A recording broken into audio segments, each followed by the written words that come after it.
The lie of here and now. Here and now do not exist, at least in a way it is usually portrayed. And why is that? Because of causality, nothing exists just by itself. What is here right now is only here because of something that happened in the past. And what is happening right now is gonna be the cause for something to happen in the future. Okay, maybe it is a little bit too metaphysical. Let's take anxiety, for an example. The common explanation of worries and anxiety in spiritual circles is that you're just living in the future. You project to the future all the bad things that can happen. You think that this might go wrong, that may happen, and basically all that you can do is just stop. Stop it. Get some help. But according to modern science, let's take for example trauma therapy and so-called body keeps the score. When we experience anxiety or panic attack, our body signals to us, danger, danger, I've been hurt before and I'm afraid it's going to happen again. I want you to pay attention. And how does the body communicate with us?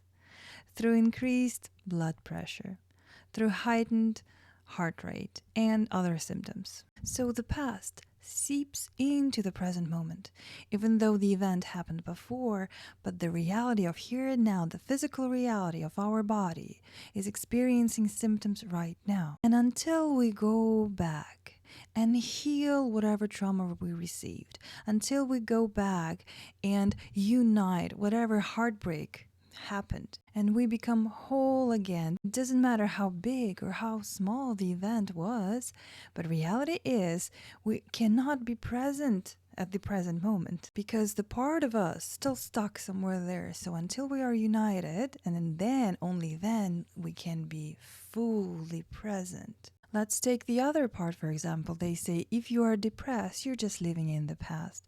You're regretting that something happened. You're saddened that something good was taken away from you. And again, the solution is stop thinking about it, just be in the present moment. I mean, it's not a wrong advice if it would work all the time. My personal question was, what if a person is trying their hardest to do that? They were taught by the respected teacher, just be mindful, just be present here and now. But the past event is holding them so tightly that they cannot physically to be present here because something is still stuck in the past. Buddha himself said that he only taught two things. Just imagine all the books about Buddhism in the libraries. There are there's a lot of them. And Buddha said he only taught two things. And what are these two things? First one, the suffering. And the second one, the way to get out of suffering. And in order to understand how to stop suffering, we need to understand the causality. I'm not going into the details of Paticca Samuppada right now, but all we need to know is that causality teaches us a bigger picture. Right now, instead of being a small little dot, becomes a wide range of events. Whatever happened in the past is here and now. Whatever is going to be happening in the future is here and now. The lie of thinking. Thinking is overrated. I know that phrase can be used as a meme to mock rather shallow personalities, but let me state the obvious. In the spiritual process, our ability to give up thinking would be a very important prerequisite to any kind of insight and wisdom. Our ability to stop thinking is the crucial link to higher knowledge. But here is the trap. We still need the other side. All those developed intellectual abilities are also important. Without developed prefrontal cortex and all those wrinkles that increase the surface of gray matter, we're just gonna be trapped in delusion. But once we develop this ability to think, all those wonderful logical, analytical, deductive skills are starting to run on their own. We become almost dependent on this automatical system. Even without being the smartest person among the peers, like me for example, I'm still very attached to my own way of thinking. I locked myself up into a solitary confinement, a personal retreat for up to 3 weeks. And eventually, when you meditate long enough, you give up this habit of trying to think everything out. I believe this is our biggest mistake. We think that we can think everything out. But if we would observe it long enough, we will notice that the solution is not into thinking more, that the exit from any kind of scary, difficult, unfortunate situation is not thinking again, thinking more, thinking once again. Most of the time, solution comes from this quietude, the silence, when we step aside a little bit and allow the decision to come. So I say it again, thinking is overrated, and I would advise anyone to put some time into learning how not to think. We spend our whole lives learning how to think and think more, and it becomes again this independent automatic process that we can't even control. But if we spend enough time, if we're diligent enough, we will learn how to stop the thinking process. The lies of solitude. When we think about meditation, when we think about spirituality, it is not uncommon to associate it with a solitary path, a path for a lonely wolf. But we are highly social creatures. Those of us who prefer solitude, who are introverts, very often do not feel comfortable around people. And you know what? The solution is not to run away from scary things. The development, the healing, the enlightenment itself cannot be done on the base of hiding from discomfort. If you're just like me, uncomfortable making friends, reaching out for help, struggle being your authentic self around people out of fear of not being accepted, then the healing is in making friends, learning boundaries, accepting yourself within the social context. If you are the opposite, being alone is a scary thought. Meditation, when you're left alone with your mind and your thoughts, is just frightening. When you're fun to be around and you have millions of acquaintances. So guess what? Maybe what's motivating you is the fear of being abandoned, left behind and disregarded. Did someone walk away from you in the past? The solution? Self-love during time alone. Your self-worth is not measured by how much people love you or need you.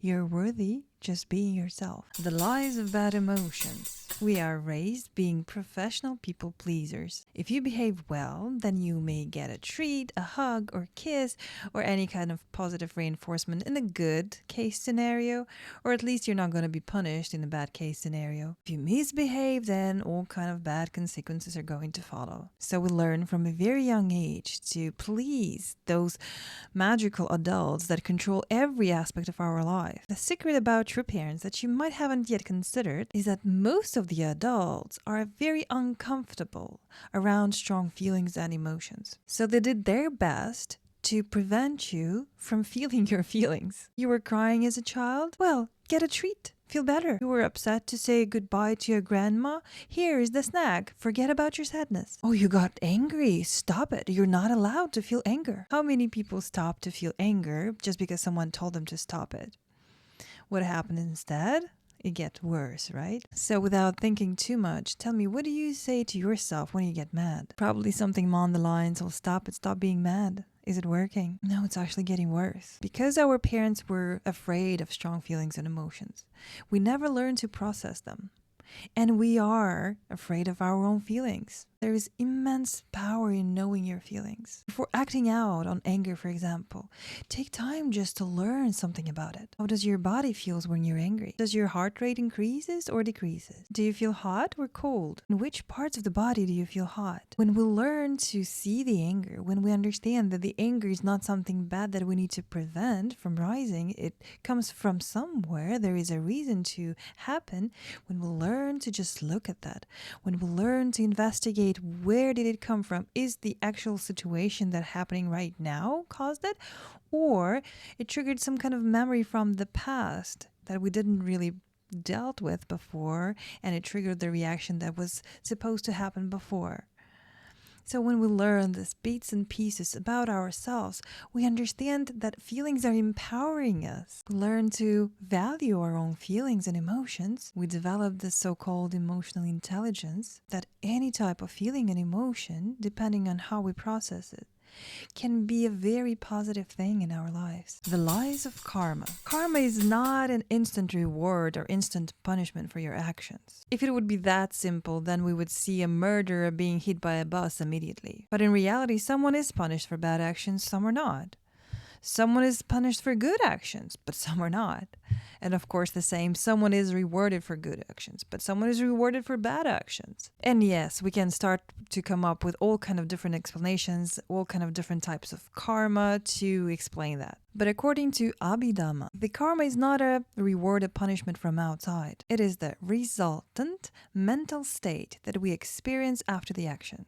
Obviously, if I go and buy a pound of cake and being a sweet tooth, I'm eating it, I'm enjoying it while I'm eating it, but once I'm done, I'm full of shame, regret, and resentment towards myself. If day by day I choose these types of actions, I'm gonna feel like crap. Not exercising, scrolling too much, overspending on stuff that I don't need, going to depth, not hanging out with good friends, and isolating myself. That will make me feel like crap even though I might say that I enjoy doing those things. So this resultant mind state is not based on our likes and dislikes. I might like laying down on the couch whole day and do nothing. Scrolling through the internet, we say that's how I relax. But eventually, the state of my mind is not enjoyable. According to Buddhism, there is no entity that judges us after death. We are the ones who determine whether we regret our past actions or not. When I'm laying down on my deathbed, am I going to say that I am so happy, so glad that I scrolled and scrolled for hours a day? Or am I going to say that I'm proud that even if it was scary, I still went out, made friends, went through school, did this and that? So karma is not a punishment, is not a reward from outside. Karma is the resultant state of mind of how do you feel after the action. Yes, of course, if someone shoots themselves with some kind of a drug, they feel great. But that instance of feeling good compared to the overall timeline is so small. So what do we choose? This is our own choosing. What do we do to feel good? Are we running after instant gratification and feel like crap after that? Or are we willing to power through the discomfort to feel good eventually? How do you choose to behave to feel good? 'Cause I will make mistakes.